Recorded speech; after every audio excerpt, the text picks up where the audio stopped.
Teori feminisme hukum adalah perspektif dalam studi hukum yang berfokus pada analisis hukum dari sudut pandang perempuan, dengan tujuan untuk mengidentifikasi dan mengatasi ketidakadilan gender dalam sistem hukum. Teori ini muncul sebagai reaksi terhadap sistem hukum yang dianggap patriarkal dan merugikan perempuan. Konsep utama: kritik terhadap hukum yang bias gender. Teori ini menyoroti bagaimana hukum, baik dalam pembentukan maupun penerapannya, seringkali mencerminkan bias gender dan merugikan perempuan. Hukum seringkali tidak mengakui atau tidak memperhitungkan pengalaman dan perspektif perempuan. Upaya mereformasi hukum.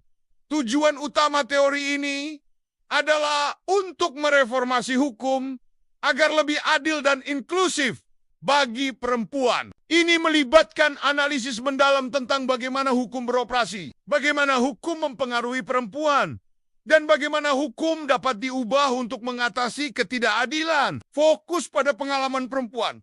Teori ini menempatkan pengalaman perempuan sebagai titik awal dalam analisis hukum. Ini berarti bahwa teori ini memperhatikan bagaimana hukum mempengaruhi kehidupan perempuan secara nyata, baik dalam ranah publik maupun privat.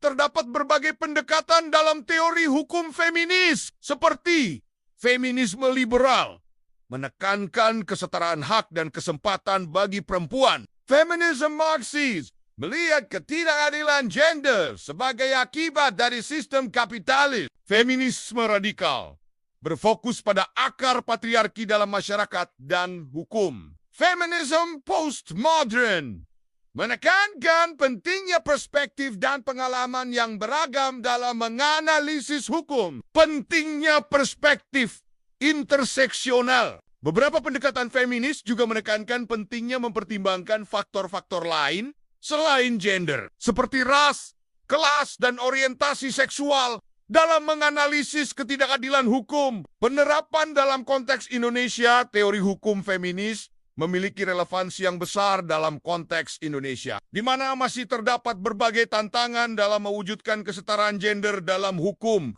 Beberapa isu yang menjadi perhatian dalam konteks Indonesia meliputi hukum keluarga, analisis terhadap hukum perkawinan, perceraian, hak waris, dan hak asuh anak dari perspektif feminis, hukum pidana, analisis terhadap kekerasan dalam rumah tangga, pelecehan seksual, dan tindak pidana lain yang seringkali menimpa perempuan, hukum ketenagakerjaan, analisis terhadap diskriminasi gender dalam dunia kerja, termasuk upah yang tidak setara dan pelecehan seksual di tempat kerja, hukum kesehatan reproduksi, analisis terhadap akses perempuan terhadap layanan kesehatan reproduksi, termasuk hak untuk memutuskan apakah akan memiliki anak atau tidak. Dengan menerapkan teori hukum feminis, diharapkan dapat terjadi perubahan positif dalam sistem hukum Indonesia, sehingga tercipta keadilan dan kesetaraan bagi seluruh warga negara tanpa memandang jenis kelamin,